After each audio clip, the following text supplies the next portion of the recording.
আমার সব বন্ধুদেরকে অনেক অনেক ভালোবাসা। আজকে একটা নতুন ভিডিও নিয়ে আসলাম।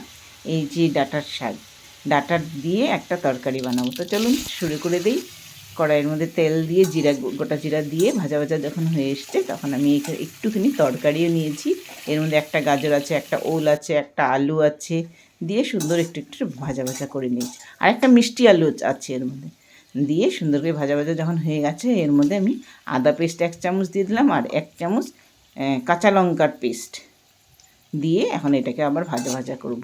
নিরামিষ বানাচ্ছি, বেশি কিছু মশলা দেব না, একদম সিম্পল করে বানাচ্ছি।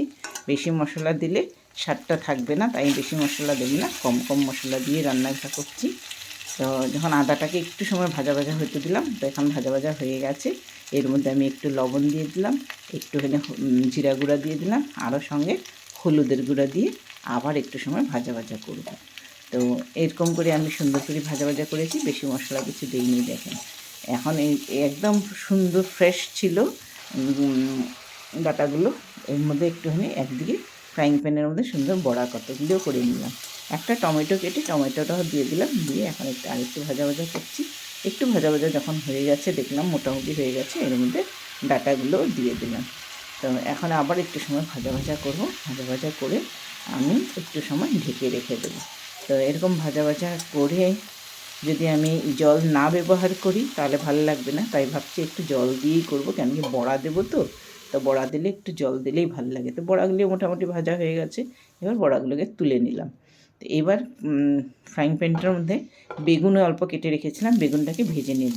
কেন কি বেগুনটা আমি ওই তরকারির সাথে দিইনি, এটা আলাদা করে লাস্টে দেবো। একদম আগে দিলে না ঘেটে যায়, তাই আগে দিলাম না। বেগুনগুলোকে আলাদা করে ভেজে রেখে নেবো এখন। তো একটু হলুদ একটু লবণ দিয়ে এটাকে ভেজে নিচ্ছি।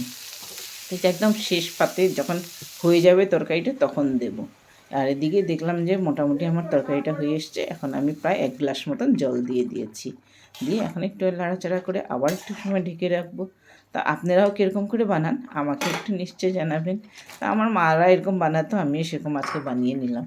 এত বেশি রান্না জানি না, যেটুকু মনে পড়ে সেটুকুই করি আর কি। তো সঙ্গে একটুখানি বড়া দিয়ে দিলাম, আবার বড়াগুলো ভেজে রেখেছিলাম, বড়াগুলোকে দিয়ে দিলাম, দিয়ে এখন আবার এটাকে ঢেকে রেখে দেবো। তো আপনাদের কেমন লাগছে আমার ভিডিওটা দেখে একটু জানাবেন। এটা সুন্দর। আর এর মধ্যে দিয়ে কী হয়েছে, আবার এনেছিল পাট পাতা, বুঝেছো। তো আমি ভাবলাম যে পাট পাতা থেকে কী করবো, পাট পাতা থেকে সুন্দর করে বেছে নিলাম, বেছে ধুয়ে জল ঝরতে রেখে দিলাম। এখন জলটা যখন অল্প সময় রাখবো, এত সময় আমি এখানে পেস্টটা করে নেব। পেস্টের মধ্যে চালের গুঁড়া 1 কাপ দিলাম, একটুখানি 2 চামচ মতন সুজি দিয়েছি, একটু হলুদ দিলাম, একটু বেসন দিলাম, আর জল দিয়ে সুন্দর গুলিয়ে নিয়েছি। একদম ঝোলঝোল করে নিয়ে একটু এরকম মাখা মাখা পেস্টটা করেছি।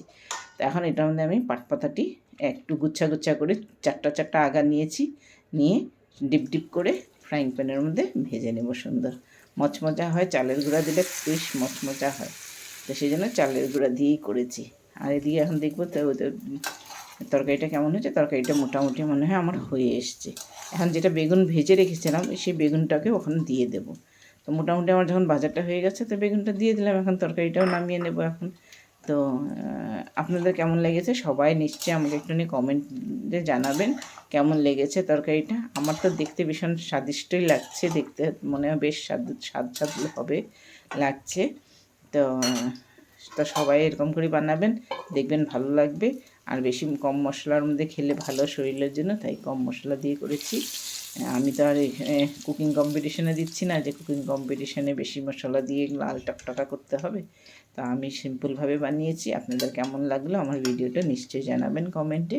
তো আজকের জন্য আমি এটা করেছি, ডাঁটার তরকারি বড়া দিয়ে পাট পাতা করেছি, আরও রয়েছিল বিশেষ বাকিটা আমার ডাইনিং টেবিলে হবে। সবাইকে অনেক অনেক ভালোবাসা।